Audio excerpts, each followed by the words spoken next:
Assalamualaikum warahmatullahi wabarakatuh. Perkenalkan, saya Hidayat. Saya selaku dosen di Fakultas Kedokteran Universitas Malahayati di bagian Departemen Patologi Klinik.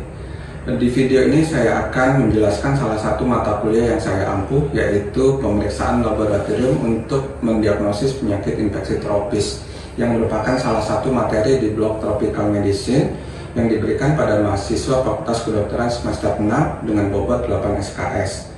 Capaian pembelajaran yang ingin dicapai pada mata kuliah ini adalah pada ranah kognitif, meliputi yang pertama, mahasiswa mampu memahami definisi dan ruang lingkup penyakit infeksi tropis serta karakteristiknya di wilayah tropis.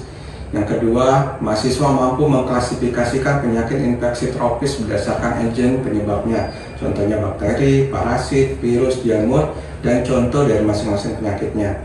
Yang ketiga, mahasiswa mampu menjelaskan prinsip dasar pemeriksaan laboratorium untuk menegakkan diagnosis penyakit infeksi tropis.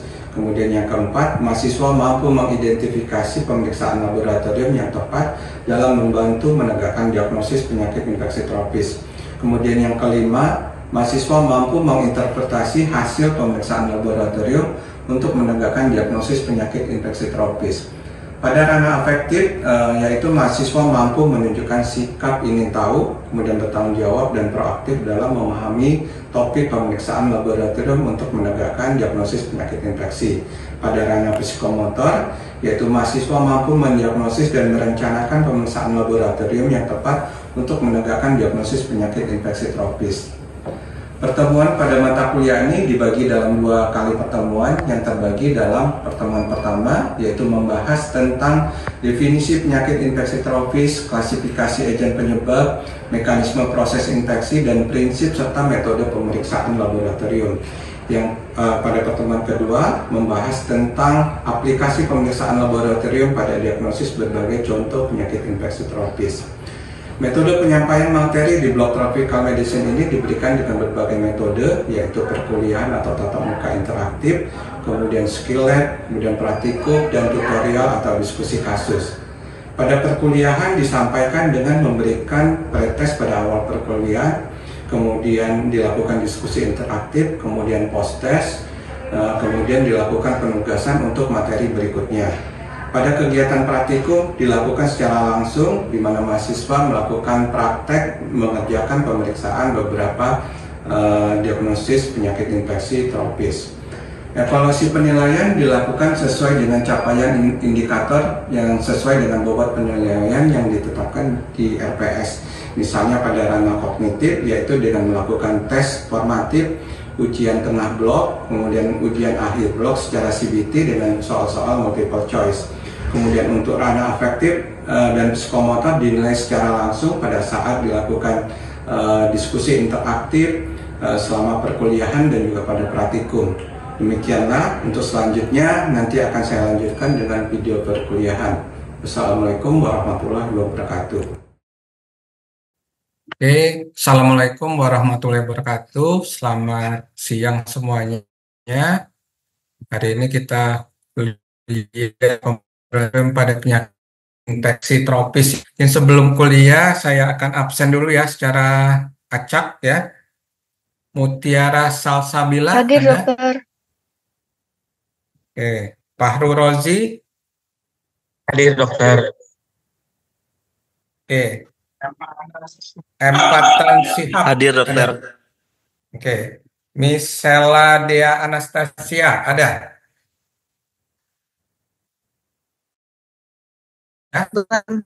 Oke, ya, saya yakin semuanya hadir ya. Oke, kita mulai saja.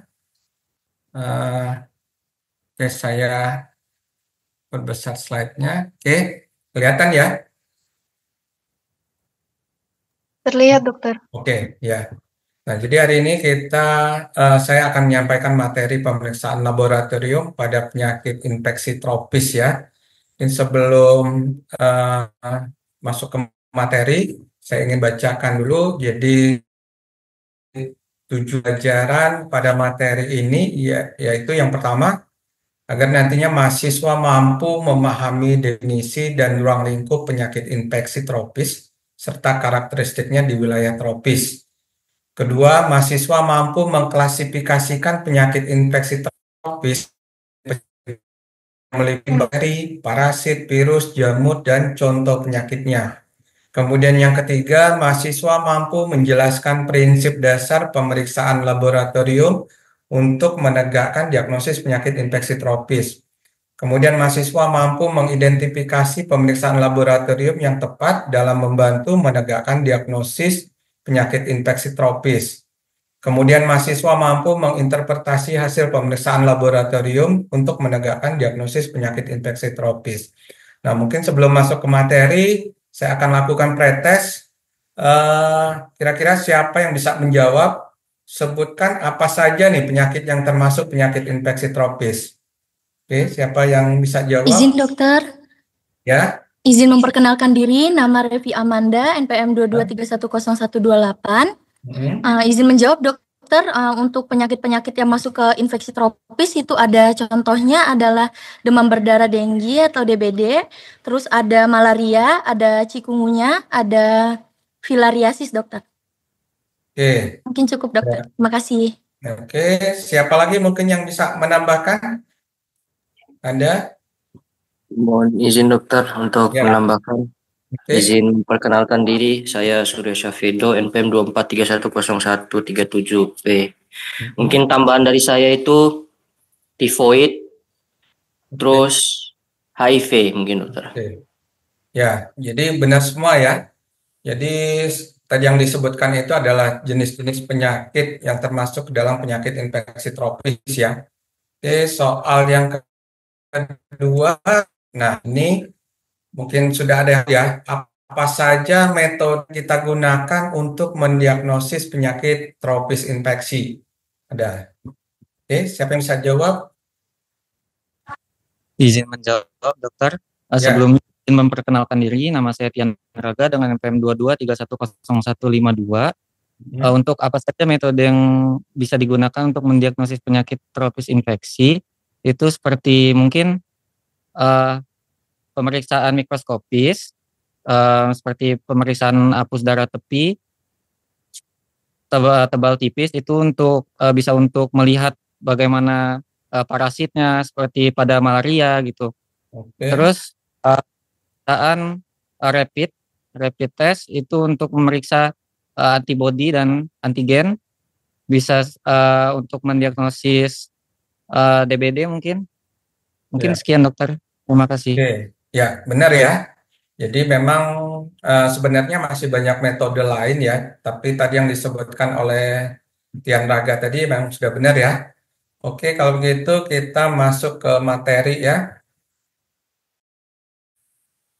Nah, penyakit infeksi tropis ini adalah penyakit menular yang lazim di daerah tropis dengan penularan vektor atau kontak dengan lingkungan yang tercemar. Penyakit tropis contohnya di Indonesia ini antara lain adalah malaria, ada demam berdarah dengue ya, kemudian tuberkulosis, kemudian penyakit kusta, filariasis, dan juga banyak infeksi jamur ya. Nah, penyakit-penyakit ini umumnya memang terjadi di daerah tropis, contohnya di negara kita ya, Indonesia ya, karena kondisi iklim yang mendukung penyebaran patogen penyebab penyakit tersebut. Nah, pemeriksaan bisa kita gunakan diagnosis maupun nanti juga untuk monitoring dan evaluasi pengobatan. Oke.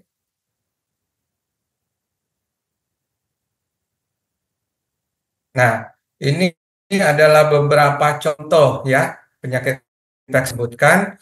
Jadi kalau yang ditularkan itu ada malaria, ada demam berdarah, chikungunya, Zika ya, kemudian filariasis, leishmaniasis, streptococcus gitu ya. Ini vektornya bisa dari nyamuk atau juga alat gitu ya. Dan yang contoh ya, kemudian schistosomiasis, kemudian strongyloidiasis ya, kemudian penyakit kecacingan juga banyak di Indonesia. Kemudian infeksi tropis karena bakteri ataupun virus ataupun jamur. Contohnya tadi tuberkulosis, tifoid, kolera, hepatitis ya, dan jamur gitu ya. Oke. Nah, lihat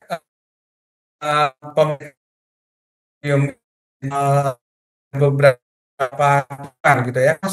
Screening ini adalah pemeriksaan awal yang memberikan informasi ada tidak sih. Contohnya kita bisa periksa hemat ya.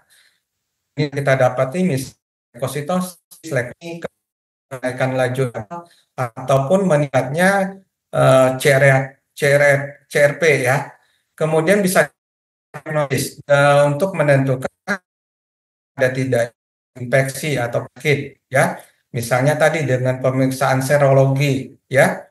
Kemudian untuk monitoring dan evaluasi ya. Nah, ini nanti akan dilakukan pemeriksaan ulang ya, baik ada tidak bakteri virusnya maupun agen penyakitnya maupun tadi penurunan dari antibodinya gitu ya. Kemudian juga bisa enzim-enzim ya. Oke. Nah, kalau kita bicara masalah infeksi, tentunya kita harus paham dulu bagaimana proses infeksi itu terjadi. Jadi adalah merupakan suatu mekanisme dari proses fungsi pertahanan tubuh ya. Jika ada mikroorganisme maupun ada gangguan lain. Nah, fenomena yang terjadi dalam proses inflamasi meliputi kerusakan mikrovaskuler, meningkatnya prioritas cowok harus ingat dan migrasi leukosit menuju jaringan radang. Ya. Biar enggak jatuh cinta. Kemudian proses terjadinya inflamasi dimulai dengan kerusakan jaringan akibat stimulus yang menyebabkan pecahnya sel mas apa gitu loh, diikuti kenapa dengan pelepasan mediator inflamasi. Mohon maaf itu ada bocoran ya kayaknya ya. Oke, tolong di mute dulu. Kemudian nanti dilanjutkan dengan terjadinya vasodilatasi yang kemudian menyebabkan migrasi sel-sel leukosit. Ini kalau kita lihat gambarnya seperti ini ya. Kemudian kita juga harus paham mengenai respon imun, ya respon imun tubuh kita. Seperti yang mungkin yang sudah dipelajari bahwa respon imun itu ada respon imun non spesifik atau innate, kemudian ada juga respon imun yang spesifik ya. Di mana pada proses-proses ini terjadi misalnya ada perubahan secara patologis, misalnya adanya makrofag, kemudian adanya itu tadi migrasi sel-sel, contohnya sel leukosit gitu ya. Pada respon imun yang spesifik di sini dimulai pembentukan antibodi gitu ya. Nah, target pemeriksaan laboratorium biasanya yang kita deteksi itu adalah perubahan-perubahan ini ya. Misalnya respon imun innate, misalnya ada peningkatan CRP, laju endap darah, kemudian adanya peningkatan sel leukosit, baik itu neutrophil segment ataupun juga monosit gitu ya.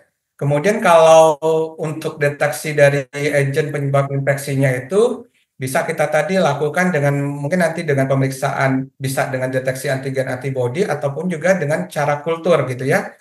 Oke. Nah, pemeriksaan lab untuk penyakit infeksi ini berdasarkan tadi ya prinsipnya, jadi kita bisa bagi-bagi. Jadi ada pemeriksaan hematologi dan penunjang lain yang gunanya menilai respon tubuh terhadap infeksi, ya. Contohnya pemeriksaan darah lengkap, kemudian pemeriksaan CRP, prokalsitonin, kemudian laju endap darah, gitu ya. Kemudian juga enzim hati dan ginjal, ya. Kemudian kalau pemeriksaan serologis itu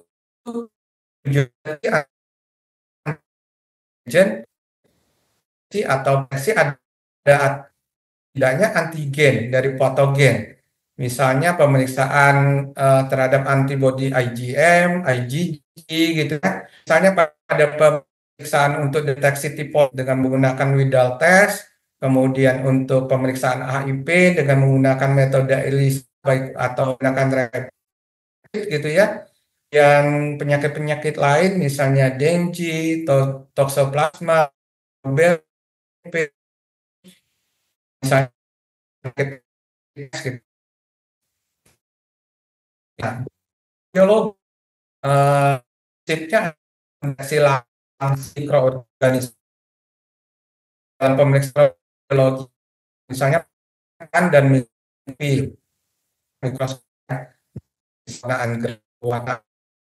Nielsen, penggunaan jamur, ada pemeriksaan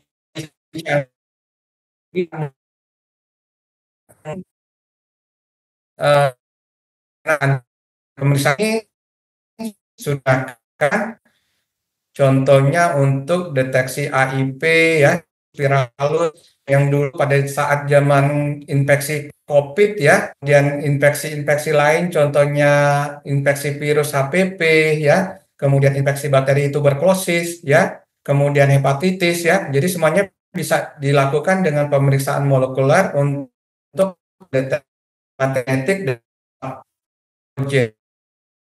digambarnya ya, contoh pemeriksaan molekuler yaitu PCR ya. Nah, itu tadi yang sudah saya sebutkan adalah prinsip dasar pemeriksaan laboratorium penyakit infeksi ya. Jadi tadi ada pemeriksaan ya, kemudian kultur, ini semuanya adalah prinsip pemeriksaan laboratorium mendeteksi infeksi tropis gitu ya. Oke, nah ada lagi pemeriksaan yang kita sebut dengan pemeriksaan ini kita lakukan setelah dilakukan pemeriksaan kultur. Jadi setelah kita dapatkan identifikasi dari bakterinya, biasanya kita lanjutkan dengan pemeriksaan uji kepekaan. Apa gunanya? Gunanya adalah untuk menentukan antibiotik apa yang nanti akan kita gunakan untuk terapi. Jadi dengan mengetahui si bakterinya, kemudian apakah bakteri itu masih sensitif terhadap antibiotik apa, dan itu yang nanti akan digunakan sebagai panduan untuk memberikan terapi ya. Oke, nah ini adalah beberapa contoh metode pemeriksaan penyakit infeksi ya. Yang tadi ada malaria, tuberkulosis, ya, dan itu bisa kultur adalah gold standar untuk mendeteksi ada atau tidaknya si agent atau patogen penyebab penyakit. Kemudian pada dengue, leptospira ataupun hepatitis itu bisa kita gunakan dengan metode serologi. Jadi mendeteksi ada atau tidaknya antigen dari virus ataupun antibodi yang terbentuk karena adanya infeksi dari virus hepatitis. Ya. Kemudian pemeriksaan PCR ini bisa kita gunakan untuk deteksi pada virus AIP, pada bakteri TB ya, kemudian pada virus dengue ya. Ini karena yang dideteksi adalah materi genetik, bisa DNA atau tes antigen ya pada infeksi dengue, malaria, kemudian infeksi COVID ya. Kemudian uji tuberkulin. Uji tuberkulin ini biasanya pada infeksi TB pada fase laten ya, yang mungkin dengan pemeriksaan rapid test ataupun dengan seputum biasanya kadang-kadang hasilnya negatif ya. Nah, ini adalah saya berikan contoh untuk pemeriksaan laboratorium pada infeksi dengue. Pada infeksi dengue ini, pemeriksaan ini kita lakukan biasanya untuk mendiagnosis ada atau tidaknya infeksi dengue ini. Untuk menentukan apakah ini primer atau sekunder. Kemudian bisa juga untuk menentukan fase penyakitnya, ya, pada fase demam kritis ataupun pada fase penyembuhan. Kemudian untuk memonitor komplikasi seperti adanya shock atau perdarahan, ya, itu nanti ada pemeriksaan lanjutan seperti hematokrit, gitu, kemudian albumin ataupun elektrolit, gitu ya. Nah, untuk menilai respon terapi, ya, nilai respon terapi bisa juga kita lakukan pemeriksaan itu tadi contohnya hematokrit, HB gitu ya. Nah, ini kalau kita lihat dari alurnya pada infeksi dengue biasanya pada hari pertama sampai dengan hari kelima itu kita belum bisa gunakan pemeriksaan yang mendeteksi antibodi. Jadi karena antibodi terbentuk, jadi yang kita periksa dari itu kita bisa pakai PCR.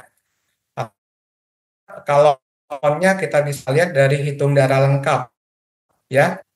Setelah hari kelima baru nanti kita periksa dengan pemeriksaan serologi, IgG atau IgM ya. Kemudian nanti kita bisa periksa hematologinya, misalnya AB, trombosit ya. Untuk hari ketiga sampai dengan ketujuh, biasanya pada fase kritis ini kita tambahkan mungkin pemeriksaan albumin ya, fungsi hati, kemudian elektrolit untuk melihat prognosis lebih buruk apakah gitu ya. Karena salah satu komplikasi dari infeksi Dengue ini adalah perdarahan ataupun shock ya, shock hemorrhagic gitu, ya. Oke. Nah, ini pemeriksaan yang tadi yang saya sebutkan ya. Oke, nah ya biasanya kalau dari hasil pemeriksaan kita akan menentukan tindak lanjut ya. Misalnya kalau kita dapati trombosit yang kurang dari 100.000 ya, kalau pada fase kritis ini mungkin nggak jadi masalah, tetapi kalau setelah lewat dari fase kritis masih didapatkan trombosit kurang dari 100.000 artinya ini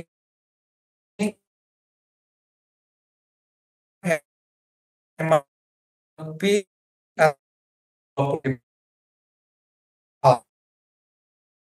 tingkatan NG-nya SGB lebih dari mikrometer ya, ini artinya mungkin sudah ada komplikasi yang berat gitu ya, apalagi kalau ditambah dengan adanya hiponatremi dari pemeriksaan elektrolit, kemudian asidosis metabolik ya, ini tanda-tanda mungkin sudah terjadi shock gitu ya.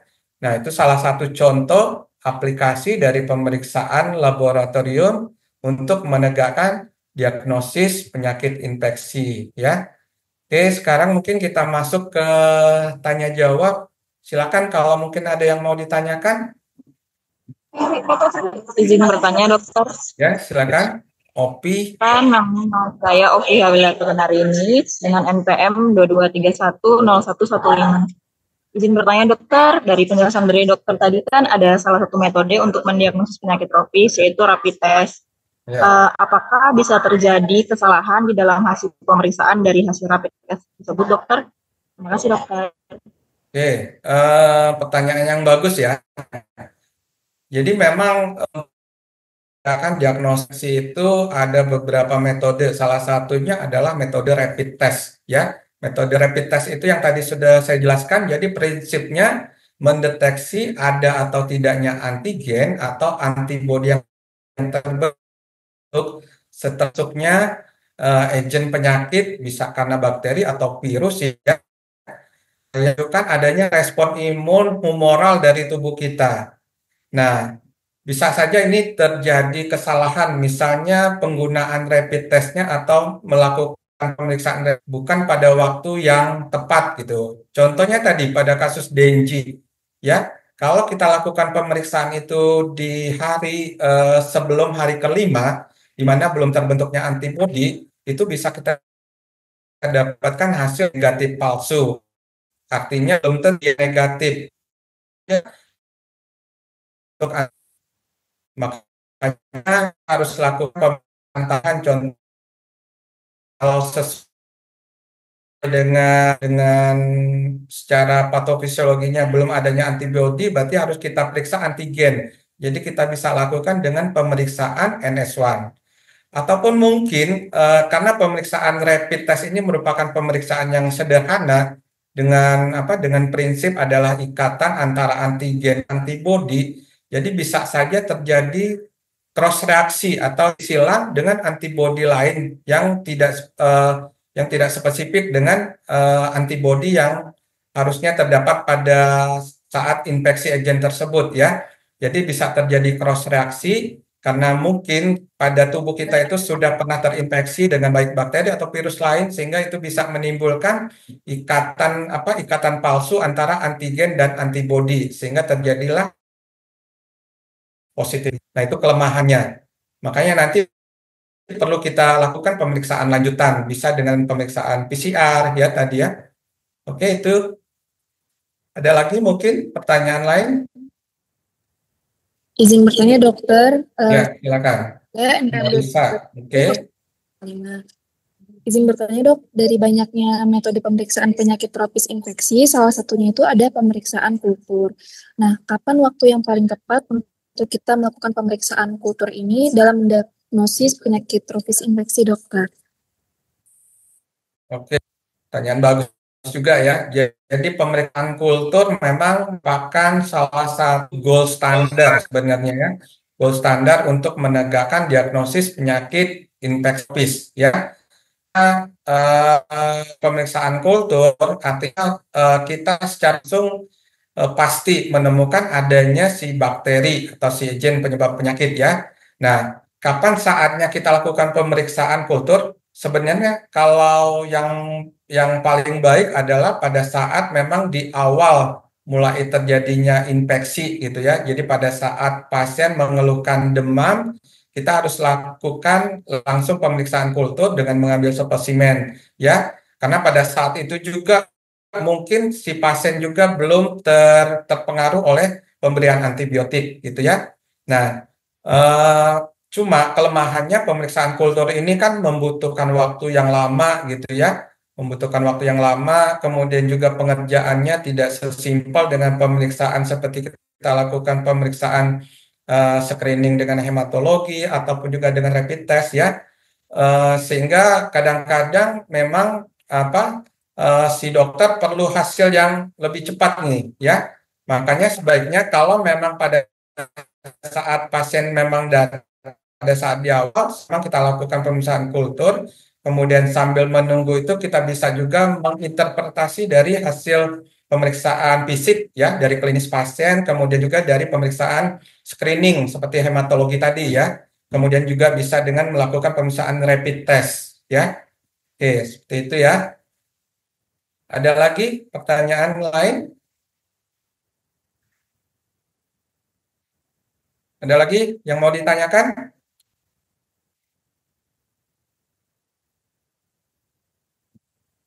Kalau tidak ada,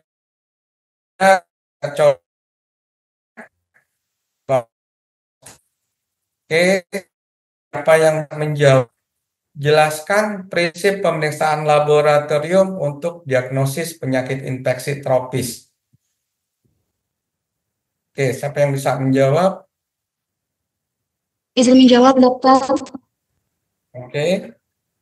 Sebelumnya izin memperkenalkan diri, nama saya Wahyu Setiani Budi dengan NPM 22310155 dari kelompok 13. Izin menjawab dokter mengenai pertanyaan dokter dari pemaparan yang disampaikan oleh dokter tadi.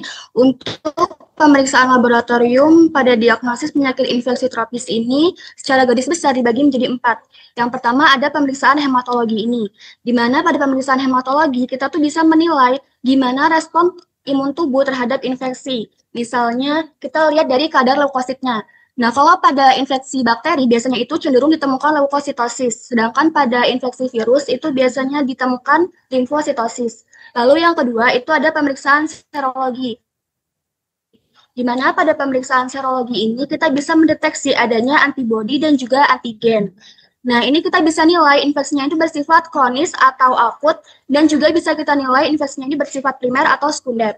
Lalu yang ketiga itu ada pemeriksaan mikrobiologi. Nah, mikrobiologi ini bisa kita identifikasi langsung mikroba penyebab infeksinya. Misalnya kita pakai apusan darah yang kita amati di mikroskop.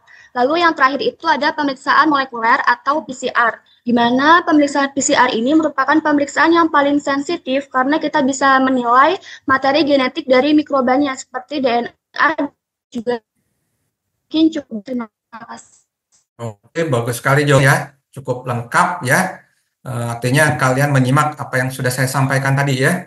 Mungkin kuliah pada hari ini ya, saya ingin memberikan tugas nanti masing-masing kalian bisa membuat pemeriksaan laboratorium untuk menegakkan diagnosis salah satu penyakit infeksi tuberkulosis paru ya, yang nanti mungkin akan kita bahas pada pertemuan yang selanjutnya ya. Oke, silakan dicatat ya. Oke, kalau sudah artinya kuliah kita pada hari ini kita cukupkan sampai di sini ya. Terima kasih atas perhatiannya. Mudah-mudahan ini bermanfaat ya. Saya tutup, saya akhiri. Wabillahi taufiq wal hidayah. Wassalamualaikum warahmatullahi wabarakatuh. Waalaikumsalam. Terima kasih, dokter. Waalaikumsalam warahmatullahi wabarakatuh. Terima kasih, dokter.